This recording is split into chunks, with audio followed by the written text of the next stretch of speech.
Hi guys, Sanskrit TGT classes by Aarti में आपका स्वागत है। आज हम आपके लिए भारवी का जीवन परिचय, प्रशस्तियाँ, उनकी रचनाएं, है ना, उनकी उपाधियाँ, वंश परंपरा इत्यादि लेकर के आए हैं, जो KVS, TGT, PGT, net JRF इत्यादि में बहुत ही अच्छे नंबर आपको दिला सकती है। चलिए हम देखते हैं भारवी के जीवन परिचय।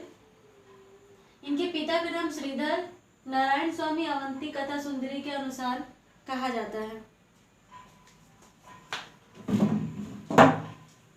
और उसके बाद देखिए माता इनकी है सुशीला। कौन है इनकी माता का नाम है सुशीला। इनकी पत्नी का नाम है रसिकवती या रसिका। रसिकवती या रसिका, पेपर में रसिकवती या रसिका दोनों आ जाते हैं, इसलिए मैंने दोनों लिख दिया है। ये एक ही इनकी पत्नी है, उनका नाम है ये। फिर पुत्र मनोरथ है। इनके पुत्र का क्या नाम है? मनोरथ है। और भारवी का मूल नाम दामोदर है। इनका जो गोत्र है वो कौशिक गोत्र है, कुशिक गोत्र के हैं ये। और जन्म स्थान के बारे में इनको पता चलता है, ये दक्षिण भारत के नासिक प्रदेश के अचलपुर के निवासी थे। इनका समय 6वीं शताब्दी का उत्तरार्ध और 7वीं शताब्दी का पूर्वार्ध माना जाता है।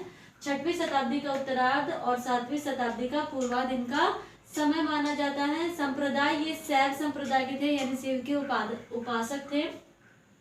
आश्रयदाता विष्णुवर्धन के भाई यानी अनुज जो उनके थे, उनको माना जाता है पुलकेशियन द्वितीय के अनुज भाई, यानी विष्णुवर्धन पुलकेशियन द्वितीय के अनुज भाई इनके आश्रयदाता थे। अन्य जानकारी, भारवी दंडी के पितामह थे। कौन थे? भारवी दंडी के पितामह थे। ये रीति शैली के जन्मदाता भी माने जाते हैं। वंश परंपरा से आपको प्रश्न आता है पेपर में, इसलिए देखिए क्रम से मैंने वंश परंपरा लगाई है और क्रम से ही पेपर में दिया जाता है कि क्रम से इसे लगाइए।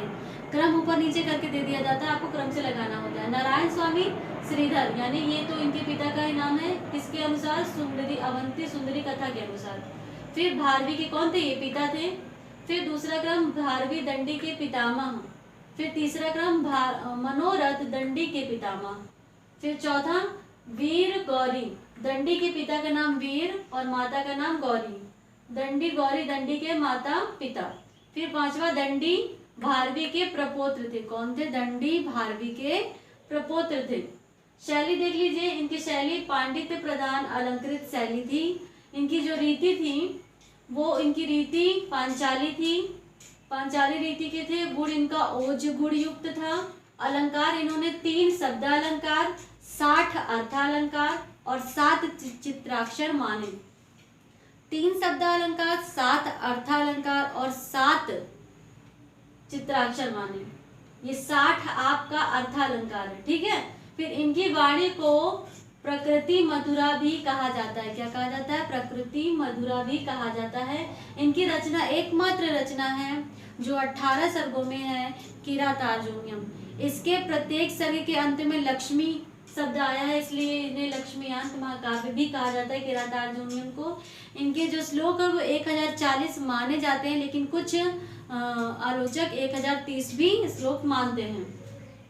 उसके बाद क्या है?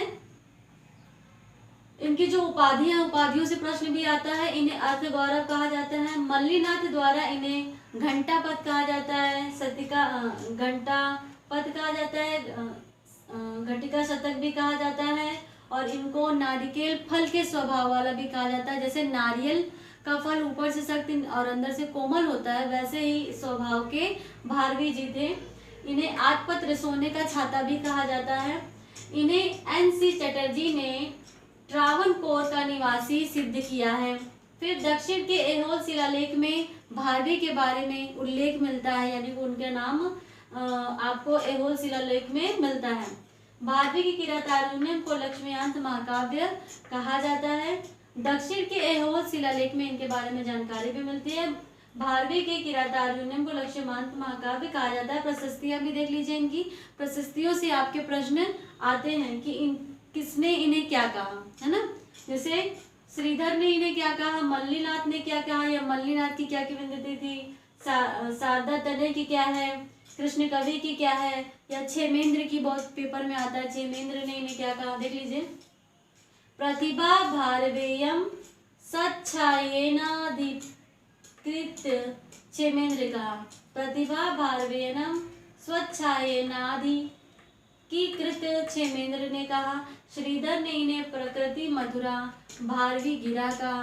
फिर मल्लीनाथ ने नारिकेल सम्मति वचो भारवे समद्वित दविभाज्यते स्वादयंतो रस गर्भ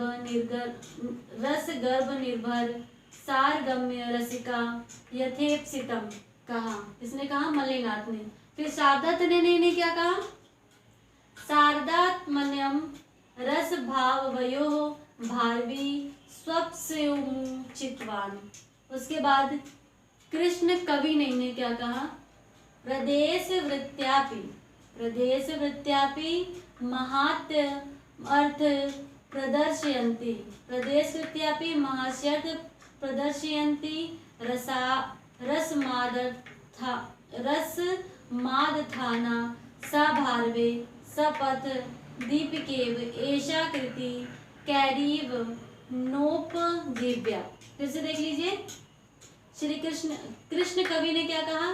प्रदेश वृत्त्यापि महात्यमर्थ प्रदर्शयन्ति रसमादधाना सा भारवे सपथ दीपिकेव एषा कृति कैरीव नोपजीव्या। ये आपको कथन जो मिलते हैं ये पेपर में टीजीटी पीजीटी नेट जीआरएफ में सभी में ये कथन आते हैं मैच करने के लिए। और आपको पता है एक एक प्रश्न आपके 4-4 नंबर टीजीटी में प्रश्न आते हैं। तो ये बहुत ही महत्वपूर्ण आपको जीवन परिचय है। इसमें पिता के बारे में भी पूछ लेता है, पेपर में आता है। पुत्र इनके कौन थे, या इनका उपनाम क्या था, या इनका जन्म कब हुआ था, है ना, इनका जन्म स्थान क्या है, इनकी वंश परंपरा बताइए, इनकी शैली बताइए और इनकी रचना बताइए, इनके अलंकार बताइए। इन्होंने कितने शब्द अलंकार माना? तो 3 शब्द अलंकार माना। कितने अर्थ अलंकार माना? तो 60 अर्थ अलंकार माना। चित्राक्षर कितने? तो 7 चित्राक्षर। इस तरह के भी प्रश्न आते हैं। और किरातार्जुनीयम को और क्या कहा जाता है? तो लक्ष्मीकांत महाकाव्य भी कहा जाता है। इस तरीके के बहुत ही महत्वपूर्ण प्रश्न आपको इसमें मिल जाएंगे। और इसी तरह की महत्वपूर्ण वीडियो के लिए, महत्वपूर्ण प्रश्नों को जानने के लिए, समझने के लिए हमारे चैनल को लाइक कीजिए, सब्सक्राइब कीजिए। नमस्कार।